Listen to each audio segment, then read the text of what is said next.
Assalamualaikum warahmatullahi wabarakatuh. Saya Mira Septiani, mahasiswa profesi Stikes Muhammadiyah Palembang.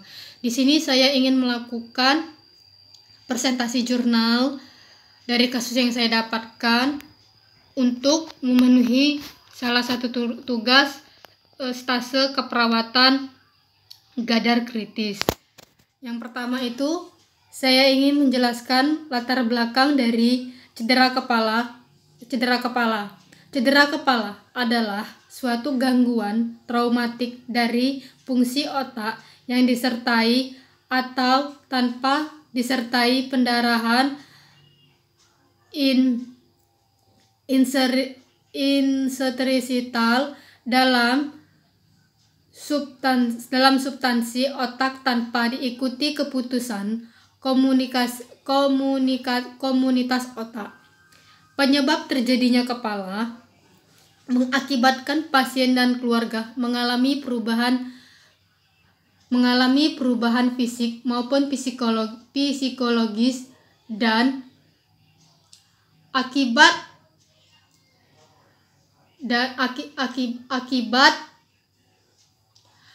paling fatal adalah kematian. Asuhan keperawatan pada penderita cedera kepala memang peran penting terutama dalam penanganan atau komplikasi menurut Mutakin 2008. Kemudian rumusan masalah, bagaimana terjadinya trauma kepala, apakah trauma kepala bisa sembuh? Tujuannya itu agar dapat mengetahui trauma kepala. Yang kedua, agar dapat mengetahui penata-laksanaan trauma kepala. Manfaatnya dapat mengetahui dan mempelajari lebih rinci tentang penyakit trauma kepala atau trauma capitis. Kemudian, kasus yang saya dapatkan ini adalah trauma capitis atau trauma kepala. Pertanyaan klinisnya itu, apakah penata-laksanaan trauma kepala ini bisa sembuh? Terus Pico, P-nya itu Nyonya C dibawa ke IGD dengan penurunan kesadaran. Terus I-nya itu keluarga klien mengatakan klien terjatuh dari sepeda motor dan mengalami pendarahan. O-nya itu klien tampak lemah. Setelah dilakukan searching literatur jurnal di Google Scholar, terdapat 115 jurnal yang terkait dari kasus ini, dan saya pilih satu jurnal yang berjudul itu penata laksanaan perioperatif cedera kepala traumatik berat dengan tanda causing. Dengan alasan jurnal ini sesuai dengan kasus, kemudian jurnal terup to date. Kemudian presentasi jurnal yang validity yang penata laksanaan di rumah sakit. Pertama adalah resusitasi dan stabilisasi, perubahan jalan napas, pemberian oksigen,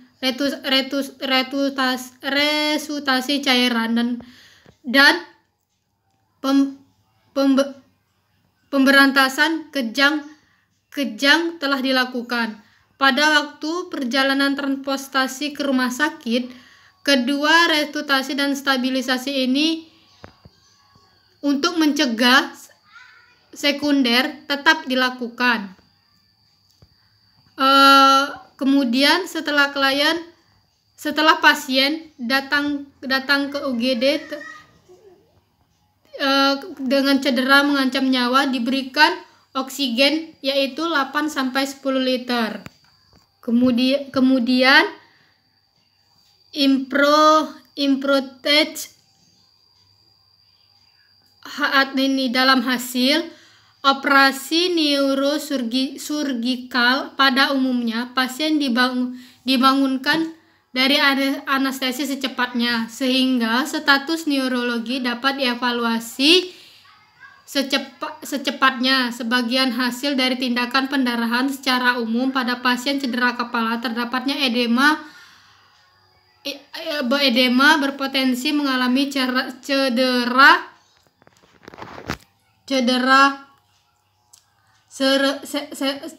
cerebral, sehingga dari istilah slowing dan delayed extension, pulih sadar atau lambat dapat dilakukan pada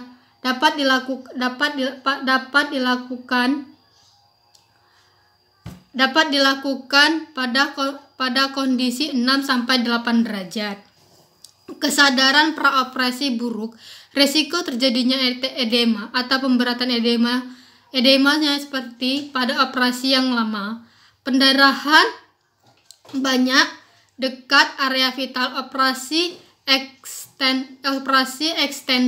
ekstensi praoperasi, pengolahan jalan napas sulit.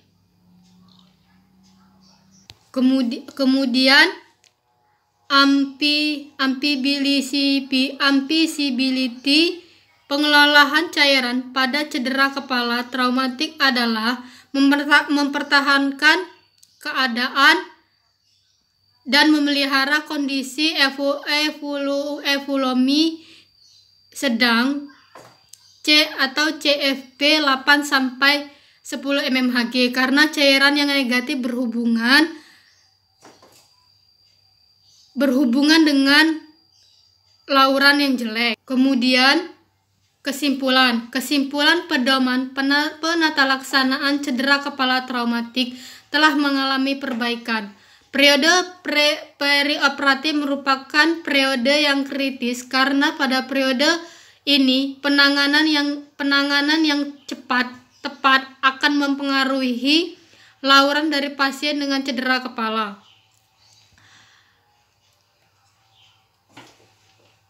Kemudian saran, tanda causing secara menyeluruh sampai pasien keluar rumah sakit.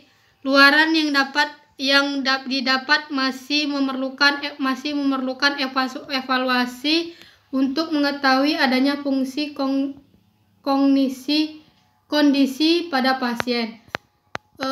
Mungkin itu saja yang saya dapat sampaikan tentang dari presentasi jurnal yang saya berikan. Lebih dan kurangnya saya mohon maaf, dan kepada Allah saya mohon ampun, dan saya akhiri. Wassalamualaikum warahmatullahi wabarakatuh.